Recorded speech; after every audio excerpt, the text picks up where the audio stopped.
Hola, bienvenidos a uno de los talleres del CIMUS. En este taller vamos a visualizar células pasando por tejidos hasta llegar a los órganos.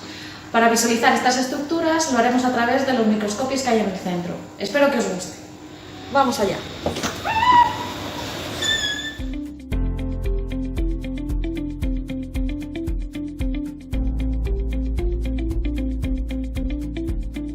Otro de los microscopios que tenemos disponibles en el centro es el microscopio Whitefield.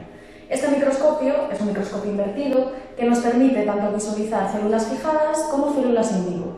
Para ello, este microscopio cuenta con una cámara que mantiene las condiciones de humedad y de CO2 necesarias para el crecimiento de las células. Para ello, meteríamos una placa con las células en esa cámara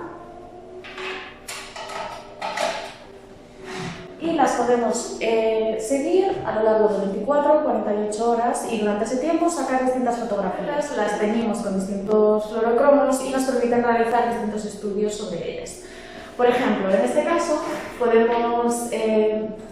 se tiñeron las células con un reactivo que indica que las células se están muriendo por apoptosis. Como podéis ver, todas las células se están muriendo por apoptosis. En otros casos podemos ver cómo actúan los fármacos sobre distintas células. Como podemos ver aquí, estas células van cambiando del verde al rojo. En otros casos, los que se hacen es un ensayo de un healing o herida.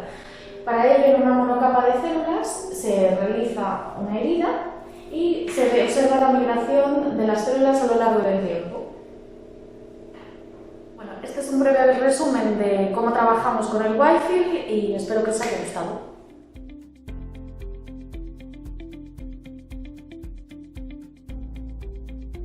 Hola, vamos a enseñaros una serie de microscopios que tenemos en el CIMUS. Este concretamente es el Thunder. Nos permite ver tanto células como tejidos teñidos con productos fluorescentes. Tiene la ventaja de que nos permite observar estructuras que se encuentran en diferentes planos. Por ejemplo, vemos claramente cómo pasamos de una imagen muy poco nítida a una muchísimo más clara. Para analizar estas imágenes usamos un software especial. Aquí lo que vemos son células endoteliales que provienen de un cordón umbilical humano, teñidas con un reactivo fluorescente rojo que nos muestra el borde de la célula y con un reactivo fluorescente azul que nos muestra el núcleo. Espero que os haya gustado este breve resumen y ahora mis compañeros os seguirán explicando el resto de microscopios. En el CIMUS, además de utilizar la microscopía para poder observar células y tejidos, también disponemos de diferente tecnología que nos permite hacer lo propio con órganos. Os presento aquí el microscopio LightSeed, que como os dije está indicado para observar órganos enteros o grandes muestras de tejido.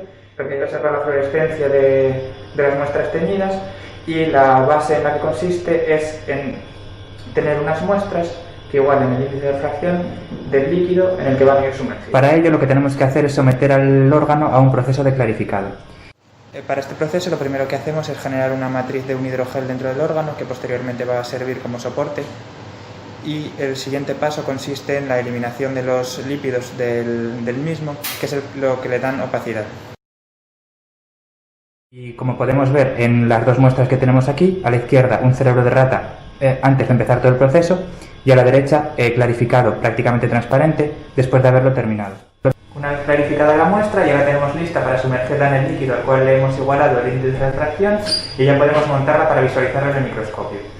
La tecnología del LightSeed se basa en dos hojas de láser enfrentadas, cada una con 3 láseres que apuntan directamente a la muestra y que permiten enfocar los diferentes planos que luego serán captados para realizar una reconstrucción en 3 dimensiones. Aquí tenemos como ejemplo un vídeo de un corazón preparado para esta técnica en el que se pueden ver dos diferentes tinciones, en verde las fibras nerviosas y en rojo la vasculatura. Y bueno, hasta aquí llega el resumen de la técnica de microscopía de LightSeed. Espero que os haya parecido interesante.